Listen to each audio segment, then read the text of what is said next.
is what it is. Let the past be the past. Just know Bam gonna be good and turn up on their ass. Or me and you have talked about this on the phone plenty of times. Telling your loved ones no. Friends, brother, sister, parents, whatever. Telling your loved ones no. Telling them no.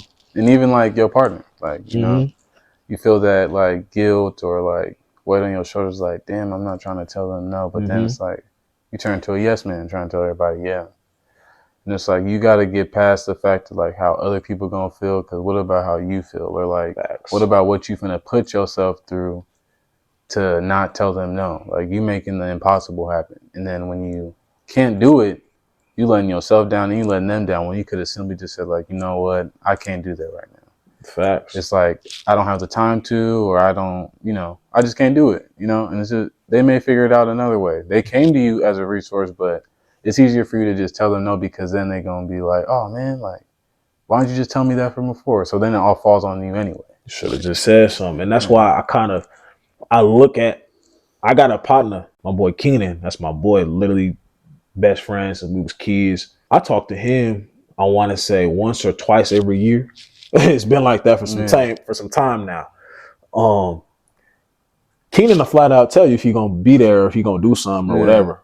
He's so unavailable to where it's like when we are gonna, or I gotta see his pops in the gym. Hey, tell Keenan answer the phone, and he'll answer the phone. But he's so unavailable to the point where it's like, oh shit, he here, or he picked up the phone. You know what I'm saying? Because he's working on his credit business and shit like that. He really studying his credit shit. And this got nothing to do with it. But I'm gonna throw this out there for everybody doing credit or wanting to get your credit done.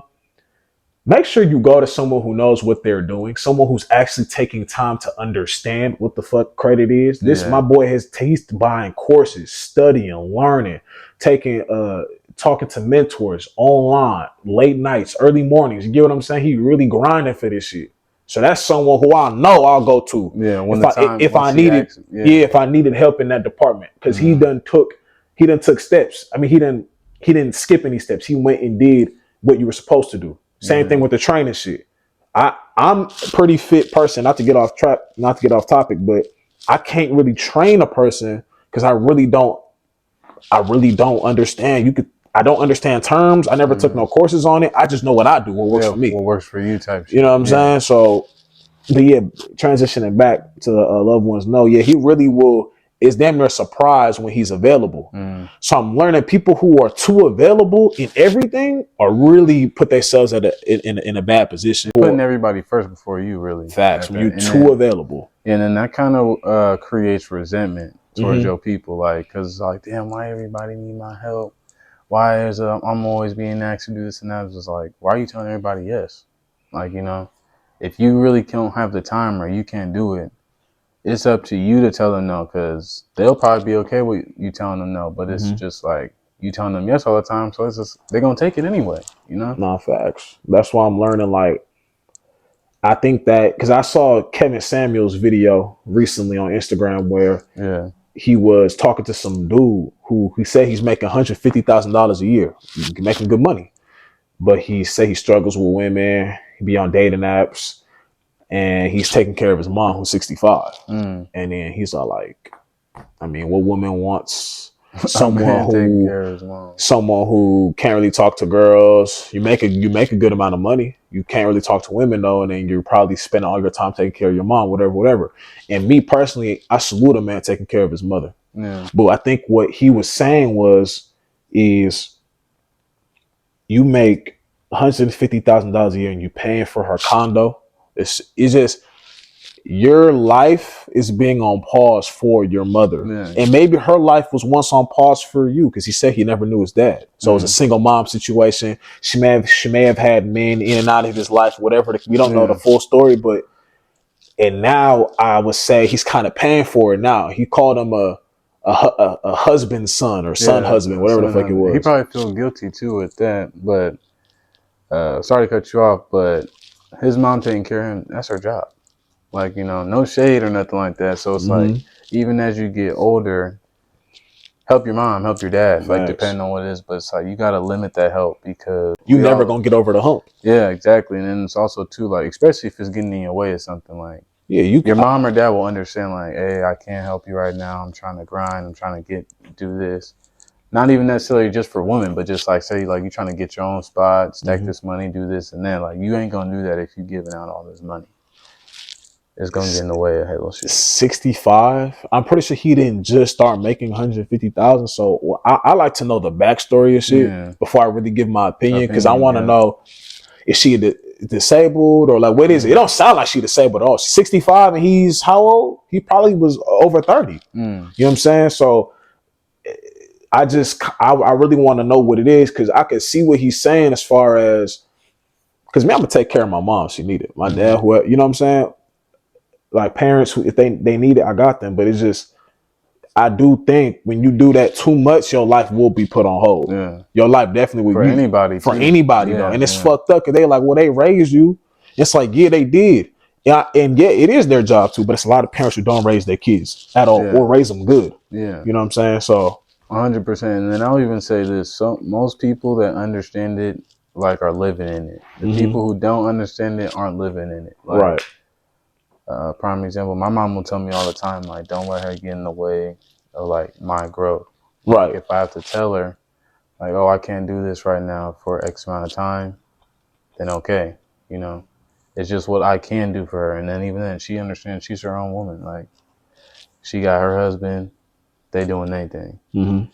For whatever it is, I'm gonna always make sure my mom's good. I'm gonna protect her and everything like that. But the man in her life is her husband. Like, and especially for the single woman out there, you can't put it in your son's hand to cater to everything just because you don't got a man. Like, that's your son, not your man.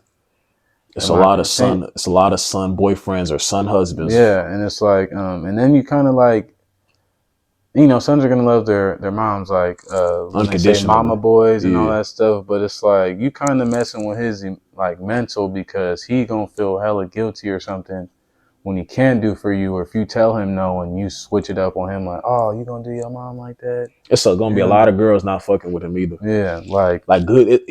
Like, you seen what's the movie called? Was it Think Like a Man? One of them, Think Like a Man, one or two. It was one of those where the dude pretty much, he was a mama's boy. I think she was a single mom. He was getting married to a woman who had a son already, but the mom just kept interfering, being hella weird and shit like that. And he finally just went off on her. But when he finally went off on her, the mom, I couldn't imagine my son talking to me like that. So when I watched that, I said, this nigga did what you wanted him to do, and you did. Oh my God. But anyways, I think that's what it eventually leads to. And I don't want to go like I don't think my mom will ever be on that type of weird time, but I would never want to go at my mom like that. Because at the end of the day, you're going to tell your, hey, that's my mom. What you want me to do? Like, you know what I'm saying? I'm going to put her in the place needed to be put in respectfully. But it's just, I don't know. I think that's a conversation you also have to have, especially if you're making money. Because that's also ties into the next topic, why we can't create generational wealth.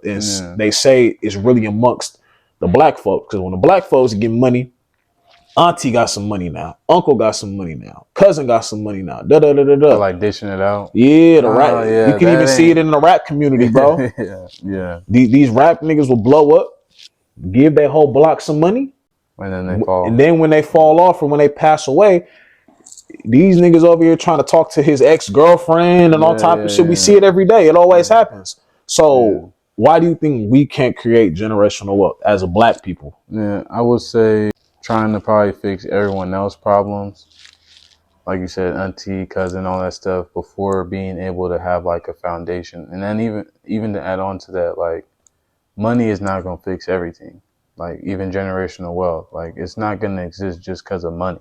It's going to exist because there's a plan, and someone like took the time and the sacrifice to create a plan and a blueprint for the next generations to follow. But if you too focus on like, I finally got like $10,000, so I'm gonna give everybody 2,000.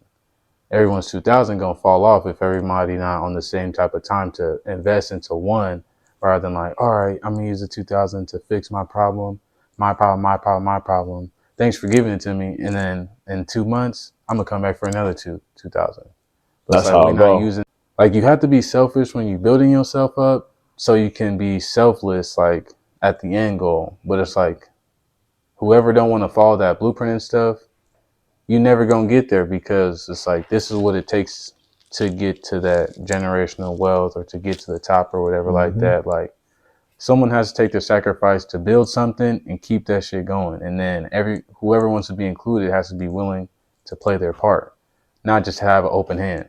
Like you know what I'm saying? You pouring into everybody bucket, and everyone's not pouring into that same bucket to get there. So I think that's a big one. Like you trying to, just thinking money's just going to solve everything. And that's not the case. And then not creating a thorough plan to have everybody on the same page to keep this generational wealth, money, business, whatever going. So we all can have a good job. Like you can create a business or like own a franchise at McDonald's. And for the rest of however long your generation continues, everyone always got a job. Someone will always be the business manager for this McDonald's, and we all gonna work in this bitch until someone sell it and we get into something else. But you'll never get there if that one person don't take that sacrifice, in my opinion. You know, the thing, like, you make, let's say your first big check. You know what I'm saying? Let's say first big check, bam, kind of blew up, took off. First big check. He opened the check. He see $89,000 in that motherfucker. First check of that month. He give mom 5, dad 5, brother 5, sister 5, couple friends 5. How much is that? That's worth like $15,000. Gone already. Gone. And there's no way to, like, unless they got something on, but that's not always the case. Gone and it's not coming back. So what is this notion that when you get a big check, you got to get, it's different if y'all struggling. Yeah. Or you got mom in poverty, that or family, whatever the situation is. Ain't nothing wrong with helping your people, but you have to understand, like, money run out. Especially if I got gum on my mouth and shit. Hold on. What's my now?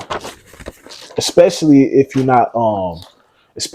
not consistently making that bread. Yeah, it's different if you making, like, you made 89 this month, you made 100 the next month, you made 35 this month, you made, you know what I'm saying? It's different if you constantly just making that money. But even then, you don't want people to get complacent. Like, hey, I just gave you $5,000 for this, and what did you do with it? You went and bought some shoes, you know what I'm saying? You went and did some dumb shit with it. Why didn't you go? I gave you $5,000. If you owe $5,000, let's say, for your school, why didn't you just use that to pay that? Yeah. But you wanted it. Why didn't you want to get that monkey off your back? You just use it to go get some shoes and some shit. Like, why not just go get that debt off your back? If you why didn't you use this to finish paying off your car? A quick $5,000 right quick. If your payment is $385 or $400, you know how many months $5,000 will get you? Yeah. You know how many months you could just pay off right there? And even then, too, keep in mind, like, some of those people that they'll give that kind of money to, they ain't never got that much money at that time. So why are you living differently once you got that? That's why I see why people, they be like, Wayne, you only gave them 1,000, you just got 100. Yeah, I feel like if I gave them more, 1,000, they kind of may know what to do with that, because it's not a lot. Yeah. It's a lot, but it ain't a lot. Stretch that shit. You got to stretch this motherfucker. If I gave them 10, they would have got a little comfortable. You know what I'm saying? But I do think that's why we can't create generational wealth. When you get some, in our community, when we get some money, it's everybody's money versus, okay, let me take care of what I got to take care of first. Because if I'm the one making the money, I have to make sure I'm still making money. Keep making money. So y'all gonna have to wait, and then I can get y'all to fund all the ideas and stuff. And then it's like, too, I think when it comes to, like, giving money, just in general, when you giving money, help them with what they need, not with what they want.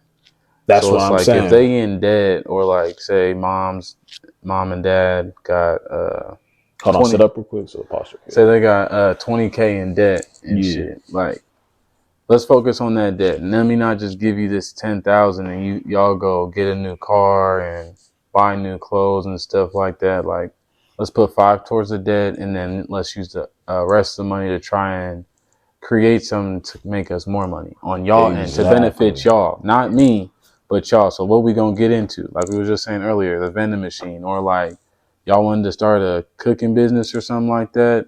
Let's get into that. Something that's gonna get us some more money, not the people. I think that's why I think I'm not so big on clothes how I once was or wanted all these clothes and shit like that. I just know certain shit is just, unless if that's your get down, that's how you make money, posting like videos of you dressed up and shit like that, all that shit dies down, bro. All that clothes shit depreciates. The cars depreciate. All that shit. Even though I still want a good car, but it just all depreciates. So why would this be my main focus? Getting this, knowing that it just, I don't know, man. You got to live a little bit. I ain't saying don't live, but also saying just get your mind in the right area to create that generational wealth. So yeah, especially on the fact, like you said, you got to live a little bit, but take sacrifices and be like a minimalist. Like if you're young, do it at a young age. So then it's like when you get to that certain age, 30, you can relax. Like That's you can be what Wallo comfortable or take like you don't got to work as hard. So, you know, from 18 or even 15 to 25 to 29, you grind it 100%. Then you built something, you learned it, whether it's a trade or you mastered something. It's like when you're 30, all right, I got this stuff moving. I got people working for me, so I can wake up and just be the boss. that's You know what I'm saying. You got people working for you and stuff. that's what Wallo said. He said he sat out right now. What he say? You have to sit out. You have to sit out to be. He said some shit. I know what I'm talking about. He said the reason why I'm at where I'm at right now is because I sat out. You have to sit out to sit in or some. She said some fire ass shit I put on my story probably last week. So I was able to sit out so I could sit in. You got to be willing to sit out so you can sit in. A lot of people will be like, oh, it's summertime. Oh, I got to run to here. I got to go to this lounge. I got to spend this money. I got to buy these clothes. I got to go here to take these pictures. No, it's about sitting out. I was willing to sit out, eat a bunch of summers so I can enjoy the rest of the summers of my life. You know what I'm saying? So it just pretty much say everybody with some type of success says the same thing, bro. You yeah, people gonna tell you got to live and do this, do that, what you do, but do you want to live like everybody else? Do you want to do the same thing everybody else doing? It's hard to really be different. You know what I'm saying? I just went to Arizona and I kind of wasn't part of the plan. I had you know what I'm saying? I had fun, but you know, got to get back focused. Yeah, I got to lock back. Got to lock back in, but and you don't let that like carry or drag on for too long. Like imagine you go to Arizona, you're like, man, I want to keep doing this every day. Exactly. You could take go it out of your savings and then all your money. Go 4 months. Go try to take a little something 4 months later, 5 months later, but try not to make it a consistent thing. You just going somewhere every 7 months if you're trying to do something.